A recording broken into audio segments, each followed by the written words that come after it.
Olá, pessoal, bem-vindos ao canal.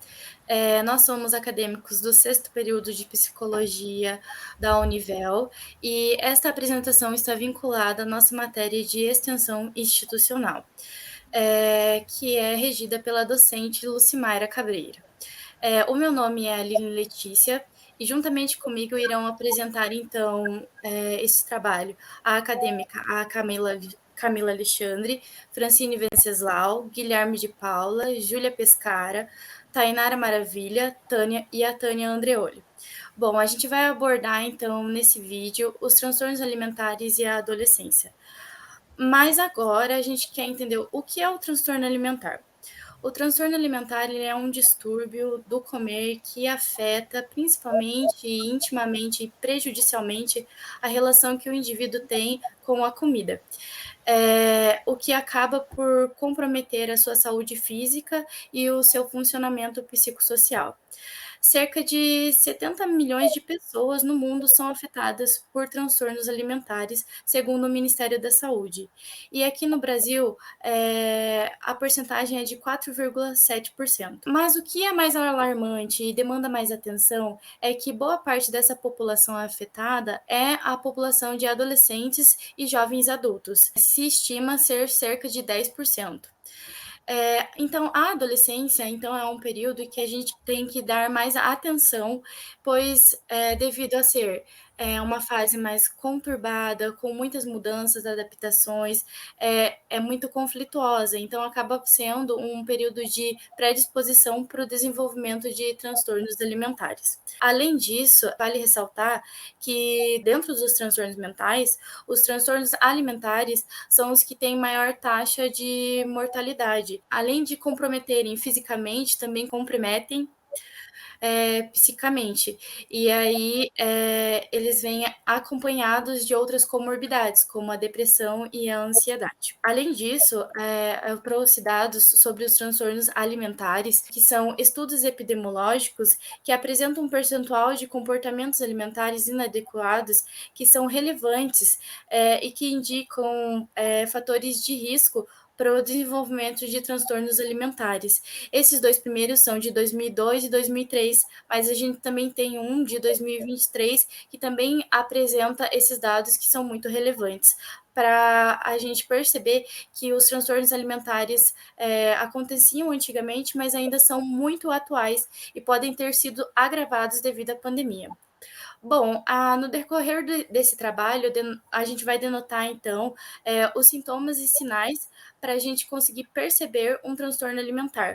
Porque, por exemplo, muitas vezes a pessoa que tem o transtorno alimentar não percebe que ela tem, e sim as pessoas que estão ao seu redor. Por isso, se faz muito necessário notar essas coisas. E, além disso, dentro desses transtornos alimentares, existem, acho que no total, 8, mas nós vamos abordar os 3 principais, que são a bulimia, a anorexia e o transtorno de compulsão alimentar. Além da gente também falar um pouquinho sobre a obesidade a seguir. Então, eu vou passar a palavra para a minha colega Tânia. Então, eu vou falar um pouquinho sobre as causas e diagnósticos. Os transtornos alimentares têm múltiplas causas, incluindo genéticas, sociocultural, psicológicas, conforme os diferentes contextos e ambientes familiares. Dentre eles, principais critérios mais comuns são medo intenso de ganhar o peso, perturbação na autoavaliação de si mesmo e de seu corpo, peso significativamente abaixo do recomendado conforme a estatura do indivíduo, imensa valorização do corpo perfeito, período de entrada na adolescência, pressão social e dietas cada vez mais restritivas. A nossa colega vai continuar. Então, vou falar um pouco sobre a anorexia. A anorexia, que é um transtorno alimentar também, causado por um transtorno psicológico, que onde a pessoa, mesmo sendo magra, se enxerga acima do peso e deseja emagrecer cada vez mais, o que acaba resultando, então, na redução desse peso corpóreo. O que a idade mais afetada, então, são os adolescentes mesmo, geralmente meninas de 12 a 17 anos, E essas pessoas, como eu disse, elas têm então esse comportamento repetitivo de querer emagrecer, o que faz com que elas procurem realizar muitas atividades físicas, o que acaba comprometendo muito o funcionamento do corpo. Por isso, então, a anorexia, ela é o transtorno alimentar com maior taxa de mortalidade, por essa redução no peso corpóreo, que acaba gerando falta de nutrientes no organismo, o que acaba comprometendo muito o funcionamento.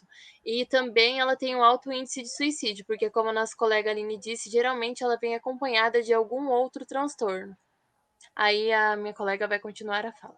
Bom, agora eu vou falar sobre a bulimia nervosa. A bulimia nervosa é um transtorno que inicialmente acontece com a restrição de calorias, que seria a pessoa passa horas e horas sem se alimentar, depois vai causar a fome excessiva, que é onde a pessoa vai comer descontroladamente.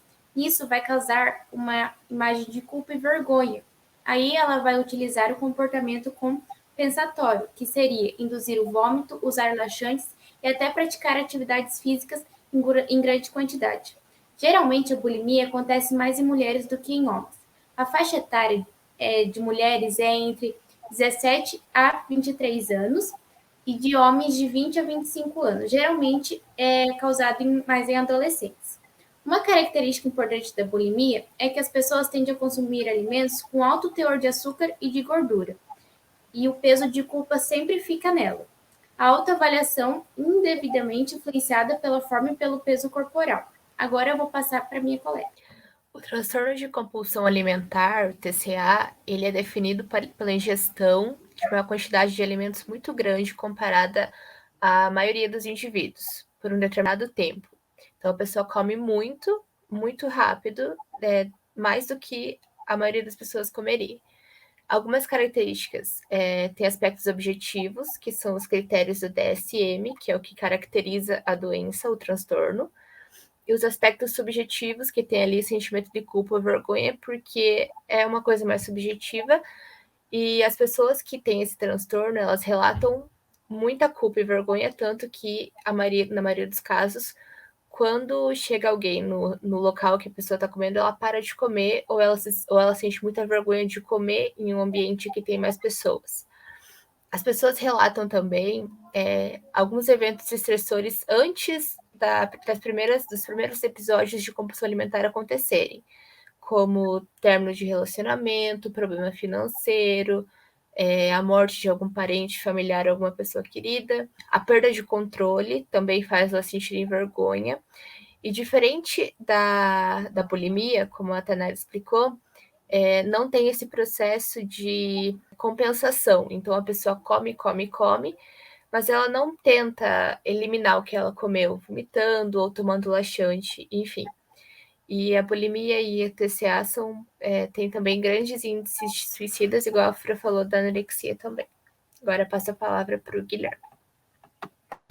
Bom, eu vou falar sobre obesidade.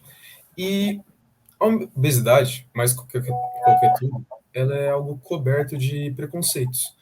Mas, tipo, alguns preconceitos que estão ali, são os estigmas, no caso, envolvem que a pessoa não tem controle sobre seus próprios impulsos, que a pessoa é preguiçosa, e também, principalmente, um ideal de corpo que é social mesmo, esse negócio. Só que ela é multifatorial. Então, sim, ela vem também do social, ela vem do biológico. Por causa disso, não dá para culpar a pessoa por estar obesa. E a maioria dos problemas da obesidade, elas vão vindo com o tempo, e quanto mais jovem você desenvolve ela, mais cedo também vem esses problemas, como diabetes e problemas cardiovasculares. Mas voltando um pouco na estigmatização, ela não tem a ver com estar gordo ou ser gordo, ou com esse corpo em si. É basicamente gordura em níveis não naturais no corpo. É um excesso muito, muito, muito grande de gordura. E sim, tem alguns fatores biológicos que levam a isso, mas não é só os fatores biológicos e não é só falta de controle sobre os seus próprios estímulos.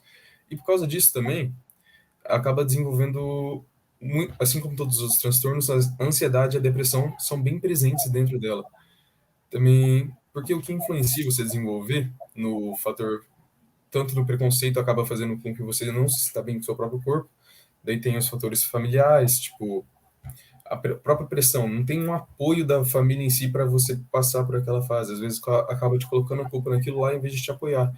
O que mantém tanto você dentro da depressão quanto dentro da obesidade. E agora eu vou passar a palavra para Júlia. Então, como que a gente faz para tratar? Assim como a Tânia falou, as causas dos transtornos alimentares são múltiplas.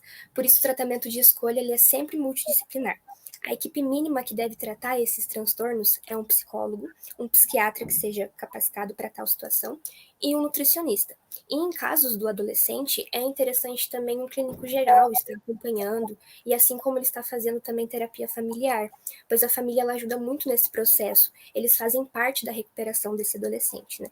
E a detectação precoce é fundamental, assim como as prevenções, que são as iniciativas de promoção de saúde desse indivíduo, que é promover o diálogo na família, de se valorizar dentro da família e de poder construir uma autoestima não baseada em peso, não baseada no corpo. E também há evidências que famílias que fazem as refeições juntas, os jovens têm menos predisposição para desenvolver um transtorno alimentar. Então, existe ajuda especializada, existe possibilidade de recuperação. Então, quanto mais cedo a pessoa buscar ajuda, mais cedo ela vai se recuperar e melhorar a sua qualidade de vida. Nós finalizamos aqui com as referências, né? E podemos citar um trecho do filme O Mínimo para Viver, que fala exatamente sobre esse tema abordado hoje, no qual a menina busca ajuda, né? E o médico, com uma abordagem diferenciada, ele fala para ela: você não está magra, você assusta as pessoas.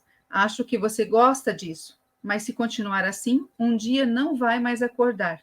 E eu não vou tratar você se você não quiser continuar viva. Esse é um trechinho do filme O Mínimo para Viver, que eu achei bem interessante que a gente acrescentar aqui. E em casos de dúvidas ou suspeitas, busque ajuda profissional. Obrigada.